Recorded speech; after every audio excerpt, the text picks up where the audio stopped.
Part Utomi is one of the people, the proponents of a new political party. Prof, thank you so much indeed for joining us tonight. Apologies for the earlier technical glitch, but now I can hear you clearly. So give us an idea. Is this a merger or a brand new political party that you are planning for?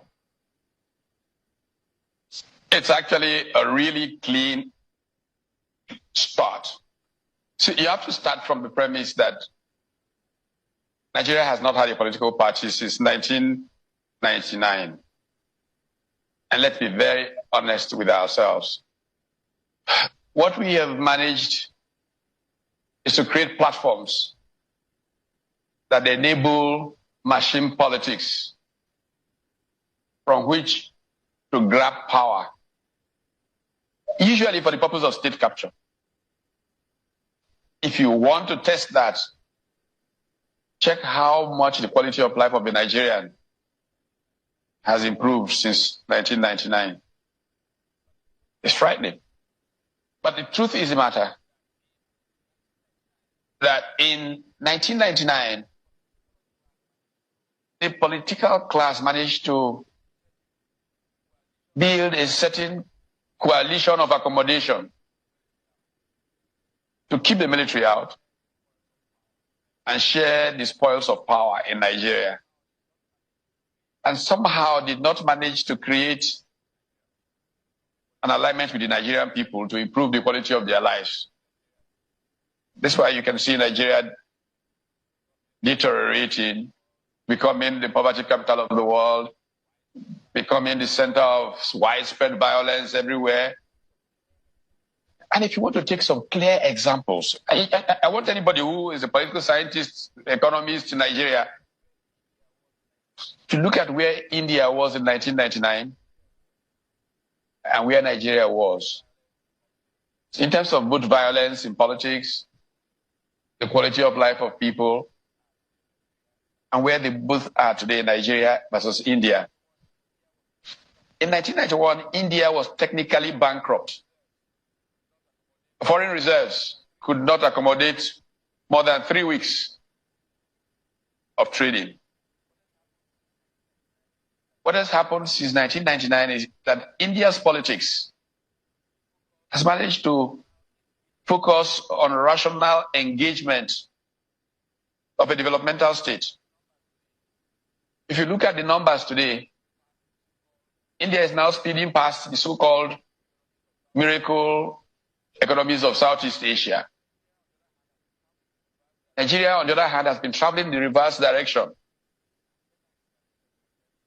What better explanation can there be than the fact that Nigeria has not managed to organize the structures for political participation that can focus on the Nigerian people and lift their lives? So, I mean, Prof, if you're talking about... the conversation we are having... Yeah, okay. So, yeah, if you're talking about political party and governance, because yes, a political party is a vehicle to bring into those who will govern the nation. Absolutely the point. Yeah. So, but you are one of those political party is the vehicle for doing that. Yeah. In that living room where you are, just some meters away, that was where you and some of your friends cooked up the APC. What went wrong? Isn't this what you planned? Absolutely. How Nigerians trust this process that you are going to engage, Prof? You know, Shehu, Yes. One of the most important points that I should make is that some people say, Patutomi is talking theory. Absolute nonsense. They don't understand what theory means. Let them check my background. At age 21 in this country, Atedo Peterside and I, for the New Breed organization, created the first business finance magazine in this country. In my early 20s, I was appointed editor of one of the most influential news magazines in this country. And even when I was abroad, I managed it from outside the country. I have been an executive and a manager in a multinational company. Because I have some academic title, people who have done nothing in their lives but just throw out innuendos against people, say you're talking theory. Now let me show you very clearly why I've walked away from arrangements that have not served the Nigerian people. it emerges by iteration. You try this, it doesn't work. You go on to something that will work. So long as you are focused, you know that why you are there is to do something that will serve the best interest of a majority of the people. So why did APC not work according to your plan? Hold on. So APC did not, based on the plan that you had for the APC, why did it fail? What happened? Because from your description, it doesn't look like APC worked according to your plan. It's simple. They didn't want it to work. They never implemented the plan. Who are these people? From get-go. The people who captured the states. The Buhari government did not want the state to work. They just wanted to invest, share with their you wanted to invest your ideas also in the Labour Party. That failed too, isn't it? Sorry? The Labour Party, you supported Peter Obi and the Labour Party in 2023. One would have thought that, oh, those ideas that you have, you wanted to infuse it into the Labour Party.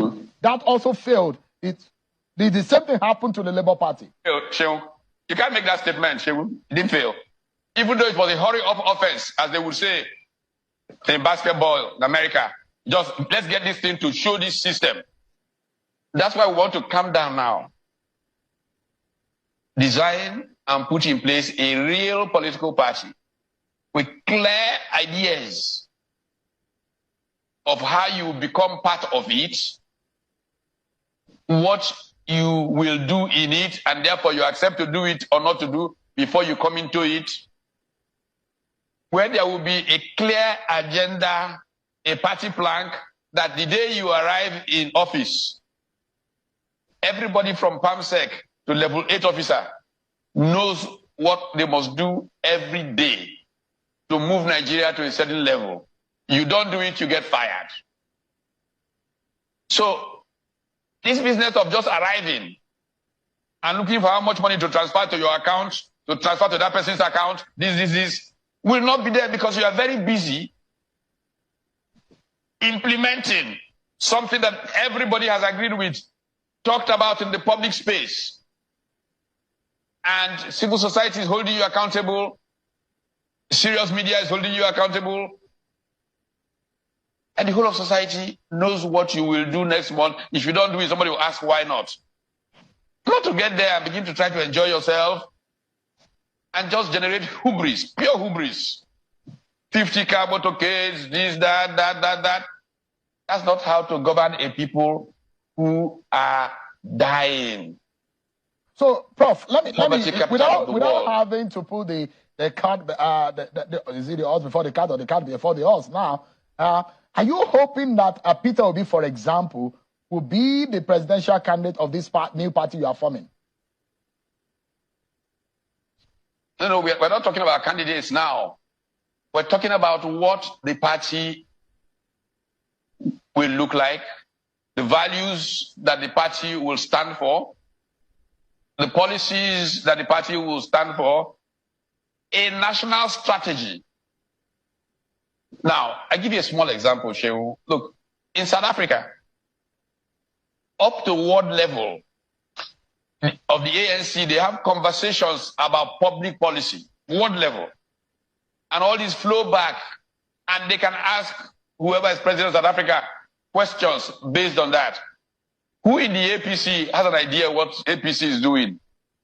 Even as one of those who founded it, one of those who wrote the roadmap and all of that.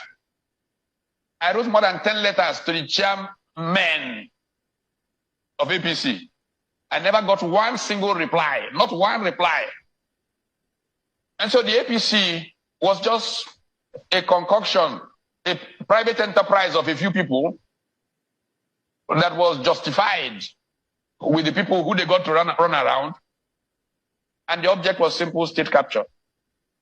So Nigeria needs a political party, not all of these things. So let me ask you, Prof. Because this, in all of this, I mean, I know that you are a very good friend of Bola Tinubu, and there are those who believe that Bola Tinubu has some you are the one who has caused the most problem by constantly raising this question.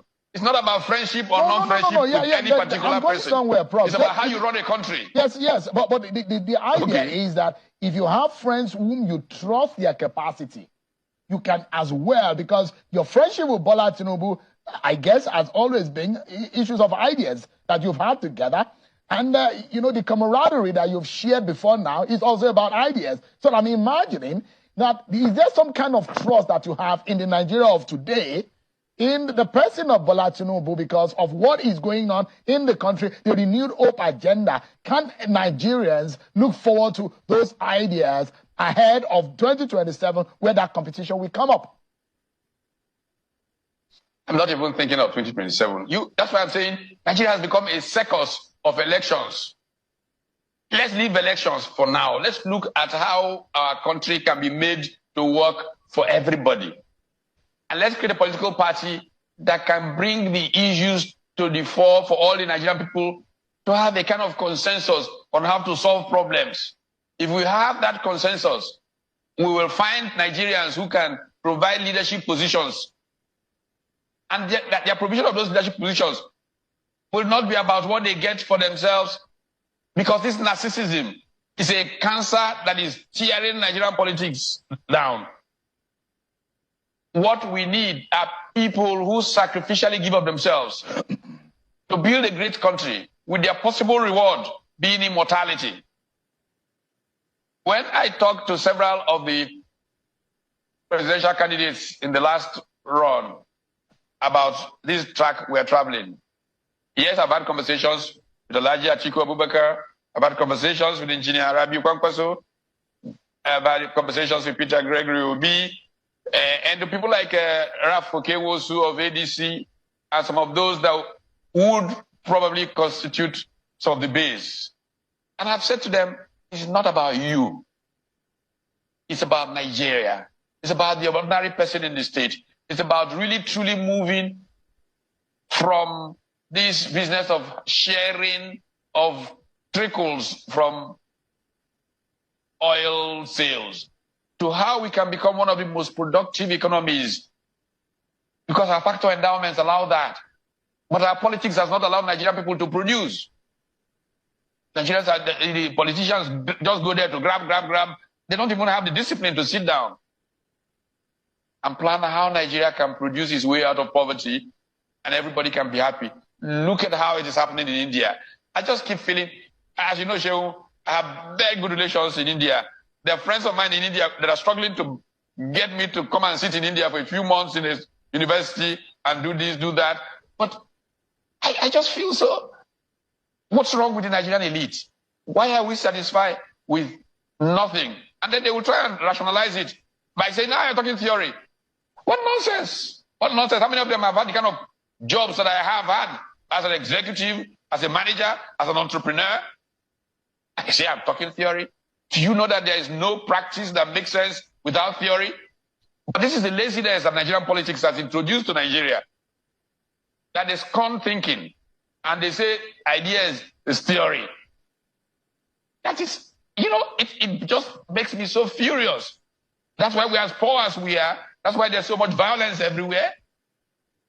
So both, in this idea of this new political party, it sounds like a merger, because you say you have had talks with Atiku Abubakar, Robi Kwankwaso, Peter Obi, Okenwosu, and the rest. If all of these, and they have agreed to come together, is it? What name have you decided to call it?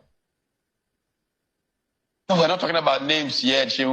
We're talking about, by the way, besides these politicians I've mentioned, I'm talking about leaders of social movements. Leaders of social movements, labor movement, and so on and so forth. I have even been part of creating a new tribe. Nigerians who are committed to certain values, who say, I will not give a bribe, I will not take a bribe if he kills me. And you can then create a set of values that can lead to progress in the country. Because the way we are today, few people in the world are willing to engage with Nigeria because they think there's a collapse of culture. The values in Nigeria, you can't trust Nigerians, all kinds of things I hear. Look, I was supposed to be somewhere in the Far East today. And part of the reason I got into that conversation was these Far East people who really would love to invest in Nigeria, and they look at Nigeria and they say, well, how can we go to that kind of country? And somebody mentioned my name. They met me at a continental level conversation, and they invited me to come and talk with them in the Far East. What can we do to make Nigeria a place worthy of investment? I've been there, I met with them in November. I'm going back perhaps the next couple of days. Potential and possibilities of Nigeria are extraordinary. Look, on the 5th of February, as part of the CVL lecture series, we have a special focus on what we call entrepreneurship of apprenticeship entrepreneurship. We want to show how you can take hundreds of thousands of Nigerians into programs, train them as apprentices and entrepreneurs, and put them in industry clusters across the country, producing and partnering with Nigerians in the diaspora and exporting along certain value chains. Let's just show practical examples of the fact that you can grow this country and grow it out of poverty. But they must be able to trust the politicians. If they think the politicians are just scoundrels trying to look for somewhere to collect money, you won't be able to make these things happen. All right, Prof. So we need to deal with the legitimacy crisis. All right, sir. And part of the way you deal with it is having a political party that connects to the people, that is in the grassroots. This is what we're trying to build. Prof, do let us know as much as you grow this idea and it comes up well. We will want a nation that every Nigerian can be proud of. I'm waiting for that day that every Nigerian across the globe will say they are returning home because Nigeria is now the place that everybody wants to come to. Thank you so much, Prof, for your time tonight. Professor Pat Utomi with the mega party idea. Thank you so much indeed for your time tonight.